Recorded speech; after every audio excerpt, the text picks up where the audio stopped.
July August 2024। বাংলাদেশের ইতিহাসে লেখা হয় এক নতুন অধ্যায়। পতন ঘটে স্বৈরাচার হাসিনার।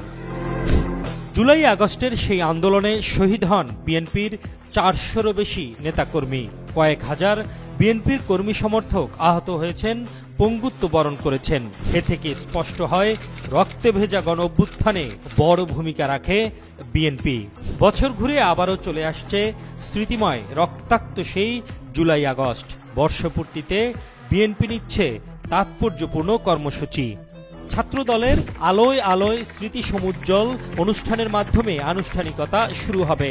30 জুন রাত 12টার পর শহীদদের প্রতি শ্রদ্ধা জানিয়ে কর্মসূচি হবে কেন্দ্রীয় শহীদ মিনার প্রাঙ্গণে। 1 জুলাই সব রাজনৈতিক দলের অংশগ্রহণে বাংলাদেশ চীন মৈত্রী সম্মেলন কেন্দ্রে হবে বিশেষ আলোচনা সভা। শিরোনাম গণ অভ্যুত্থান 2024, জাতীয় ঐক্য ও গণতান্ত্রিক অভিযাত্রা।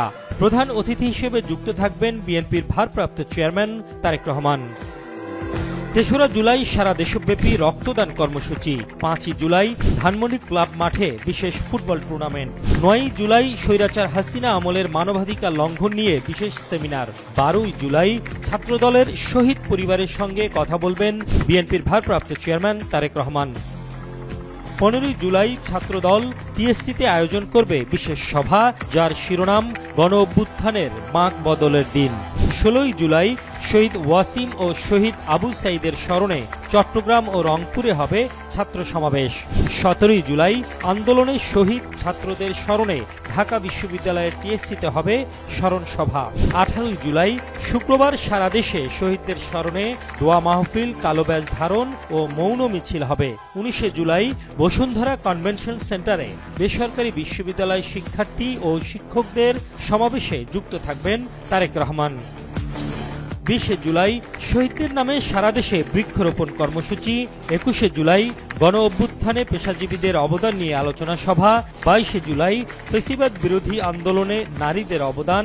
23 জুলাই শাহবাগে মোমবাতি প্রজ্বলন। 24 জুলাই গ্রিক গ্যালারিতে ফ্যাসিবাদ বিরোধী ছবি ও কার্টুন প্রদর্শনী। 26 ও 27 জুলাই মানিক মিয়া এভিনিউ সহ সারা দেশে গ্রাফিতি অঙ্কন। 28 জুলাই ডেঙ্গু প্রতিরোধে পরিষ্কার পরিচ্ছন্নতা অভিযান। 29 জুলাই গণতান্ত্রিক পথযাত্রায় শিশুদের অবদান নিয়ে বিশেষ সভা। 30 জুলাই সাভার আশুলিয়ার সেই স্থানে হবে শহীদদের স্মরণ, যেখানে পুড়িয়ে ফেলা হয়েছিল যোদ্ধাদের। 31 জুলাই ঢাকা সহ সারা দেশে হবে মার্চ ফর জাস্টিস। আগস্টেও চলবে কর্মসূচি। 32 জুলাই অর্থাৎ 1 আগস্ট গণ অভ্যুত্থানের প্রধান স্থানগুলোতে যাত্রাবাড়ি, রামপুরা, উত্তরা, মিরপুরে হবে জনসভা। পরদিন 2রা আগস্ট পল্টনে বিএনপি অফিসের সামনে বিশেষ পথনাটক। 3রা আগস্ট কেন্দ্রীয় শহীদ মিনারে হবে ছাত্র সমাবেশ। 4 আগস্ট ফ্যাসিবাদ বিরোধী আন্দোলন ও আমার না বলা কথা শীর্ষক সেমিনার। 36 জুলাই বা 5 আগস্ট চূড়ান্ত বিজয়ের দিনে হবে বিজয় মিছিল। ছাত্র জনতার সেই মিছিলে আরও একবার রাস্তায় নেমে এসে উদযাপন করবেন সবাই। এসব আয়োজনের প্রতিটি ধাপে জড়িয়ে থাকবে শহীদদের স্মৃতি, গণতন্ত্রের স্বপ্ন এবং ফ্যাসিবাদের বিরুদ্ধে জনগণের প্রতিরোধের গল্প।